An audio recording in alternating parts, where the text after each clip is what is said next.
हम्म, नमस्कार। आज हम बात करेंगे समाजशास्त्र क्या है, समाजशास्त्र का जन्म कब हुआ, किन परिस्थितियों में हुआ।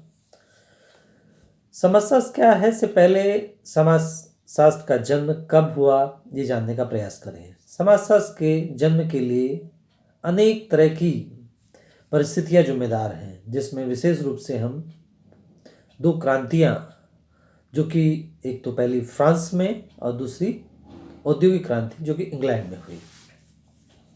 इंग्लैंड की क्रांति जो 1750 से 1850 के बीच इंग्लैंड में हुई, जिसको औद्योगिक क्रांति के नाम से भी संबोधित किया जाता है। दूसरी फ्रांस की क्रांति जो 1789 के आसपास बताई जाती है। अर्थात इस क्रांति के फलस्वरूप जो चेंजेस आए, उन चेंजेस से ही समाजशास्त्र का जन्म जिम्मेदार है। फ्रांस की क्रांति और औद्योगिक क्रांति को समझने के लिए इससे पहले इसमें एक वर्ड आया है क्रांति। क्रांति का मतलब क्या है ये जानने का प्रयास करें। क्रांति क्रांति को समझने से पहले हमको आंदोलन को समझना होगा। आंदोलन आंदोलन वह प्रक्रिया है जिसमें कि जब कुछ किसी क्षेत्र में कुछ लोग किसी व्यवस्था से परेशान हो जाते हैं जिसमें वो रहते हैं, उस व्यवस्था से वो इतने अधिक मजबूर हो जाते हैं कि उस व्यवस्था को वो समाप्त करना चाहते हैं। ऐसी स्थिति में उस व्यवस्था के खिलाफ वो संगठित होते हैं और संगठित होकर विरोध प्रदर्शन करते हैं। ये प्रक्रिया एक दिन दो दिन नहीं, एक आदमी दो आदमी उससे नहीं, बल्कि इसमें पूरा क्षेत्र हो सकता है, पूरे जिला हो सकता है, पूरा प्रदेश हो सकता है, पूरा देश हो सकता है और संसार के अनेक क्षेत्र हो सकते हैं। अगर हम इसके टाइम पीरियड की बात करें तो इसका टाइम पीरियड 1 साल, 2 साल, 10 साल, 20 साल, 50 साल, 100 साल, 1000 साल भी हो सकता है। एक आंदोलन की अगर हम बात करते हैं कि जैसे 1828 में एक ब्रह्म समाज आंदोलन जो कि पश्चिम बंगाल के इलाके में शुरू हुआ, ये आंदोलन राजा राममोहन राय के प्रयासों से शुरू हुआ। राजा राममोहन राय ने ये आंदोलन शुरू किया क्योंकि उस समय देश में खासकर हिंदू धर्म में अनेक अंधविश्वास, अनेक आडंबर, अनेक कुरीतियाँ इतनी ज़्यादा व्याप्त थी जिसके कारण सारी जनता परेशान थी। ऐसी स्थिति में इन कुरीतियों को, यही बात काफ़ी हद तक इस्लाम धर्म में भी थी और इसी तरह की बातें क्रिश्चियन धर्म में भी थी। इन कुरीतियों को समाप्त करने के लिए ये आंदोलन शुरू किया। सती प्रथा इसी आंदोलन के फलस्वरूप समाप्त हुई। बाल विवाह जो आगे चलकर समाप्त हुआ। यानी एक ऐसा समय था जिसमें कि छोटी छोटी एज में मैरिज हो जाया करती थी और जो लड़की होती थी उसकी इतनी कम एज होने के बाद भी उसके बड़े एज वाले के साथ उसका विवाह कर दिया जाता था। कई बार ये देखा गया था कि विवाह के कुछ समय पश्चात ही पति की मृत्यु हो जाती थी और उस लड़की को उस पति के साथ सती होने के लिए मजबूर कर दिया जाता था। उसको बड़े से टीले पे बैठा दिया जाता था पति के शव के साथ और उसको बांध दिया जाता था। ढोल नगाड़ों की आवाज़ों से उसकी आवाज़ को दबा दिया जाता था। इस आवाज़ में, इस दर्द में वो अपनी बात कह नहीं पाती थी, कहती थी तो कोई सुनता नहीं था और यही प्रक्रिया अनेक क्षेत्रों में, भारत के अनेक क्षेत्रों में सती प्रथा नाम से व्याप्त थी। इसी तरह से बाल विवाह, छोटी छोटी एज में विवाह हो जाया करता था, जो कि बाद में चलकर एक शारदा एक्ट के रूप में आया और सती प्रथा समाप्त हुई। यही स्थिति विधवाओं की थी। विधवाओं की स्थिति भी बड़ी शोचनीय थी। एक विधवा स्त्री को अगर वो सती नहीं हो पाई तो विधवा स्त्री को अनेक तरह के समारोहों में भाग लेने से रोका जाता था। उसको अनेक तरह के समारोह में ये माना जाता था अपशकुन है। अपशकुन के लिए उसको अंधेरे कमरों में रखा जाता था। वो किसी तरह का बनाव श्रृंगार भी नहीं कर सकती थी, अच्छे कपड़े नहीं पहन सकती थी, उसके सिर के बाल सब साफ करा दिए जाते थे। उसको एक तरह से ऐसी स्त्री के रूप में संबोधित किया जाता था कि जिसके किसी स्थान पर आने से वो स्थान खराब हो जाएगा। ये चीज़ें भारत के अनेक क्षेत्रों में काफ़ी दिनों तक व्याप्त रही। लेकिन इस आंदोलन के फलस्वरूप भारत के अनेक क्षेत्रों में, पश्चिम बंगाल से चला हुआ यह आंदोलन भारत के अनेक क्षेत्रों तक फैला और बाद में एक 1856 के आसपास विधवा पुनर्विवाह अधिनियम बना।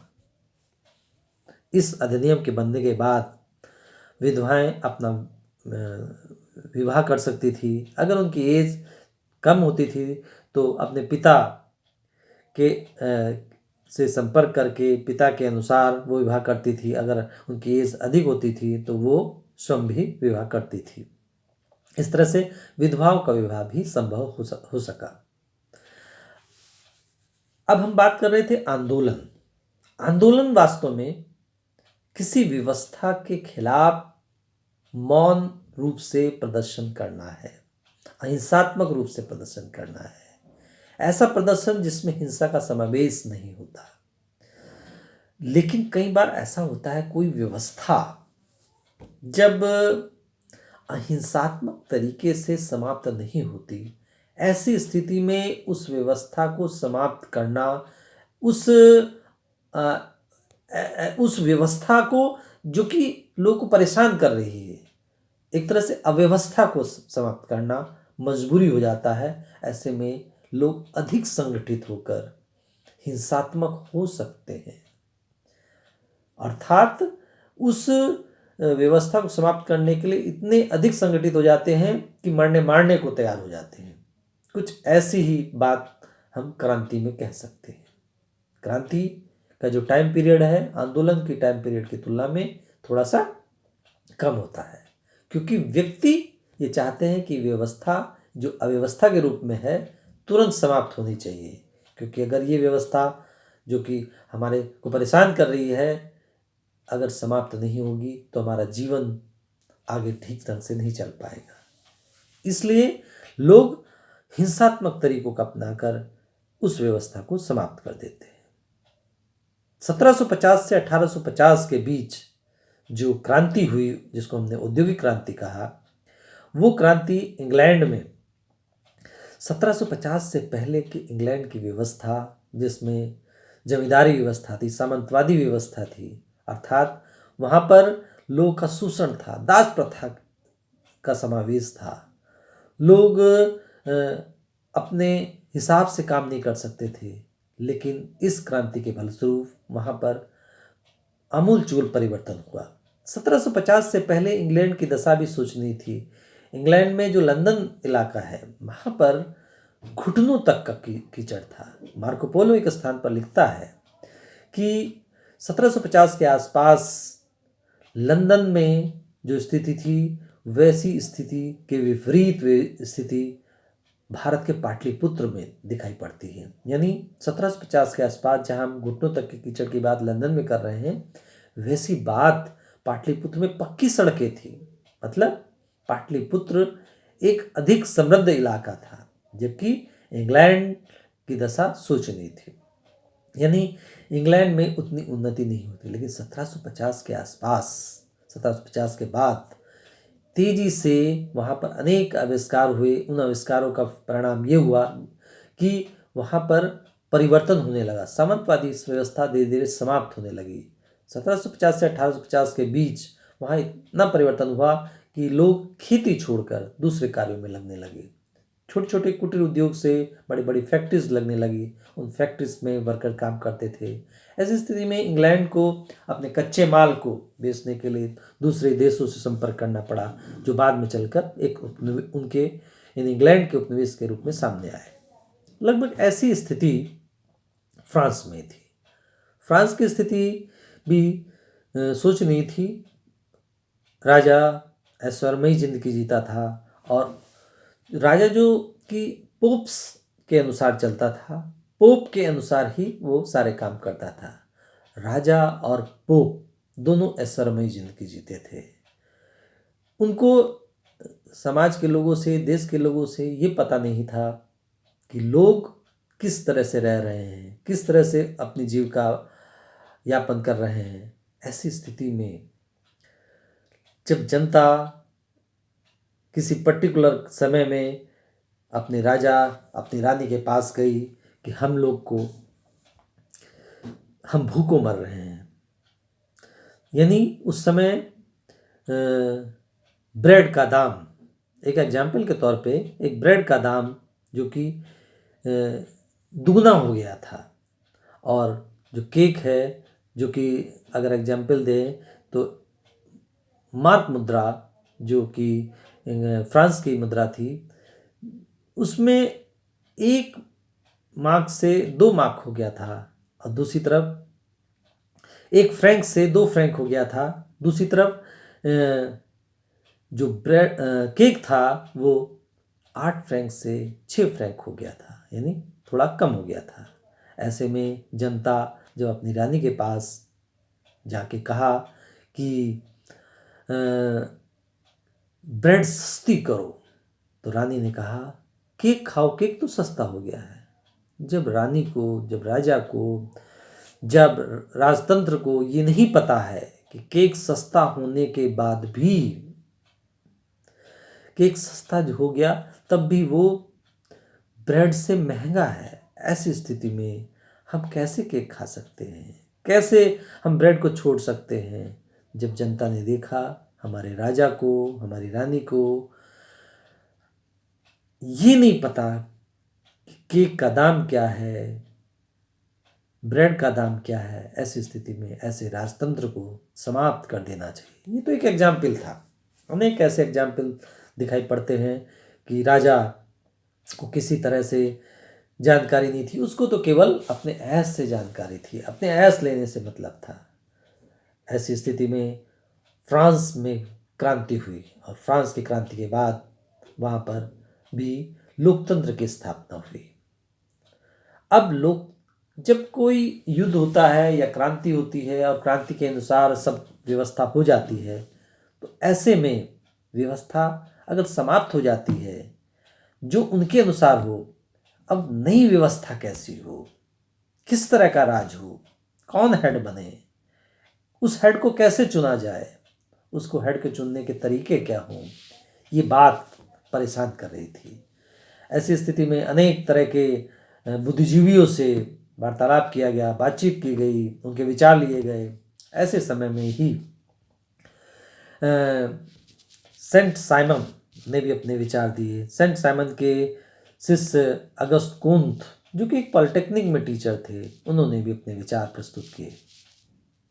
उन्होंने, चूँकि वो फिजिक्स के आदमी थे और फिजिक्स का आदमी फिजिक्स के ढंग से ज़्यादा सोचता है, तो उन्होंने अपने ढंग से समाज को सुधारने के लिए, समाज का पुनर्निर्माण करने के लिए एक योजना प्रस्तुत की, सोशल रिकंस्ट्रक्शन। इस संदर्भ में उन्होंने अपनी पुस्तक भी लिखी, एक किताब उन्होंने लिखी पॉजिटिव फिलॉसफी। उन्होंने शुरुआत में समाज को समझने के लिए, समाज के बारे में जानने के लिए नाम दिया सोशल फिजिक्स। सोशल फिजिक्स यानी समाज भौतिकी। जैसे कि मैंने कहा वो फिजिक्स के आदमी थे, उसी तरह से उन्होंने कहा समाज को हम उसी तरह से समझ सकते हैं जैसे कि फिजिक्स में हम भौतिक स्थितियों को समझते हैं। अर्थात उन्होंने समाज को समझने का जो तरीका प्रस्तुत किया, समाज भौतिकी, जो बाद में चलकर सोशल फिजिक्स कहलाया, जो बाद में चलकर सोशलॉजी कहलाया।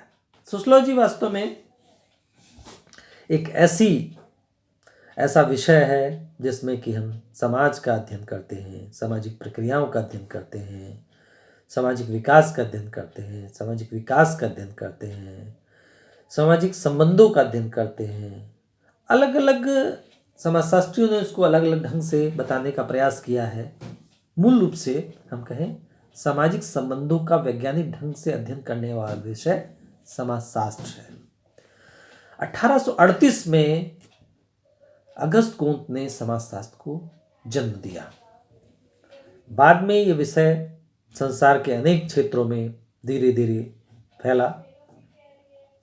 समाजशास्त्र का जन्म तो फ्रांस में हुआ, लेकिन ये भारत में 1914 के आसपास बम्बई विश्वविद्यालय में एक प्रोफेसर पैट्रिक गेडिस आए।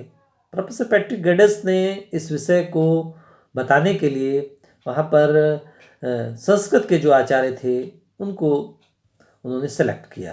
प्रोफेसर जीएस घुरिये, जो भारत के पहले समाजशास्त्र के प्रोफेसर कहलाए, भारतीय। उन्होंने समाजशास्त्र को समझने का प्रयास किया। उन्होंने अनेक किताबें लिखी, अनेक पुस्तकें लिखी, और साथ में उन्होंने अनेक लोगों को डिसर्टेशन कराया। ये विषय भारत के अनेक दूसरे विश्वविद्यालयों में, शिमला विश्वविद्यालय में भी एक पेपर के रूप में था, इतिहास के एक पेपर के रूप में था। लखनऊ विश्वविद्यालय में 1921 के बाद जब लखनऊ विश्वविद्यालय खुला तो वहाँ पर भी ये विषय धीरे धीरे इकोनॉमिक्स के एक पेपर के रूप में हुआ। 1951 के आसपास लखनऊ विश्वविद्यालय में भी ये विषय समाजशास्त्र विषय इकोनॉमिक्स के एक पेपर के रूप में था, लेकिन 1951 में ये एक स्वतंत्र के विषय के रूप में आने लगा। इसमें महत्वपूर्ण भूमिका प्रोफेसर आर.के. मुखर्जी की रही, जो कि बेसिकली इकोनॉमिक्स के प्रोफेसर थे, लेकिन उन्होंने समाजशास्त्र विषय के लिए अनेक पुस्तकें लिखी, जिसमें संसार में प्रसिद्ध है उनकी एक थ्योरी प्रसिद्ध है, मूल्यों का समाजशास्त्र। उनके प्रयासों से ही समाजशास्त्र विषय भारत के अनेक क्षेत्रों में धीरे धीरे फैला। विशेष रूप से अगर हम उत्तर प्रदेश की बात करें तो उत्तर प्रदेश में आर.के. मुखर्जी का नाम लिया जाता है। आर.के. मुखर्जी का नाम केवल उत्तर प्रदेश ही में नहीं बल्कि भारत के बाहर भी उनका नाम लिया जाता है।